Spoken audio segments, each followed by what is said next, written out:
activating the guys you got, because Michael Porter Jr. has certainly been doing that for the Nuggets. The Western Conference continues to heat up, and he's been a jolt to the Nuggets. 25-point performance in last night's win against the Pacers. He's averaging just over 15 points, shooting 74% from the field in the last 4 games. I mean, it's been impressive to finally see him be able to kind of come out and play well for the Nuggets. I mean, is this a game changer for Denver right now? It absolutely is. And, you know, they drafted Michael Porter Jr. with the 14th pick in a draft he slipped from potentially being the #1 overall pick. Absolutely. Had back issues. Denver grabs him as a contender. They essentially redshirted him last year. They brought him along slowly this year. And he's the player who gives the Nuggets upside in the long term that can maybe take them from being a perennial conference finalist, conference semifinalist, and make them a championship contender, putting him alongside Jokic and Jamal Murray. But this is a player who you're already seeing. He is a matchup nightmare for teams inside, outside, and we're only starting to see what he's capable of. He is a player who, again, he could have been the #1 pick in the draft 2 years ago if he was healthy. Let me tell you something. I saw this kid play in high school. And what I saw was a guy, he was the best high school player that I've seen since probably LeBron. And he is a transcendent superstar when he's healthy. He plays like Kevin Durant. This is the one guy they need that can really take them over the top. If he develops and he continues to play this way and develop, this guy is scary good, I'm telling you. He's like a cross between Kevin Durant and like Tracy McGrady.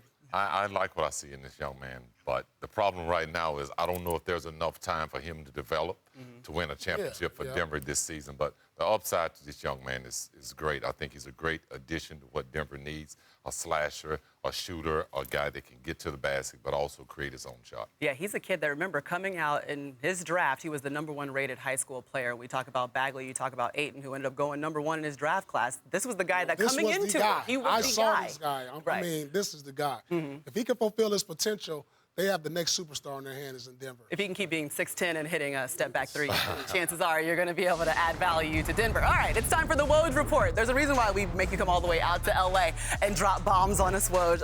Andre Drummond. Let's have a conversation about him. Only 26, averaging 18 points and 16 rebounds per game, which is very impressive. But obviously, trade deadlines are looming. And what could you possibly get for him, or what moves could he be making?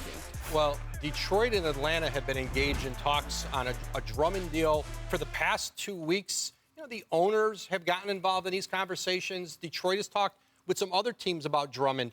He can opt out of his deal. They expect him to opt out of the $29 million owed him next year. And I think Detroit's in a place right now with Blake Griffin and where he is physically, the money they owe him, $78 million through 2022. That they're seeing what they can get for Drummond on the market, and I'm told there's an expectation he will be elsewhere by the end of the trade deadline, February 6th. And for Atlanta, it would essentially cost them, they have Brooklyn's first-round pick this year, an expiring contract, maybe another asset. But if you're Detroit, you're trying to get out from under some of this money, and for Atlanta, this is a big, physical, dominating defensive presence for a team that needs that. And remember, you just said it, he's still only 26 years old. Young. It seems like he's been in the league forever, though, most certainly. I mean, what kind of team do you guys believe would need an Andre Drummond, or he could add value to? I'm not so sure, because now the way the league is going, the game is passing guys like him by. I mean, let's be honest. When you watch the center position, if you're not shooting threes and putting the ball on the ground from the wing and getting to the basket, then, we don't. What position are you? This guy right here, the game is passed like guys like him, DeAndre Drummond. We don't see these players anymore because teams are moving away from this type of center. They want a more skilled center who can stretch the defense. Porzingis, Anthony Davis, etc. But he still is going to get he's an impact player. 15 rebounds, but I'm shooting just it like 60% from the free throw line. You don't think he's going to add value to a team? I think what Paul's saying is that the game is not there anymore, where you need that big guy getting you 17 rebounds a game.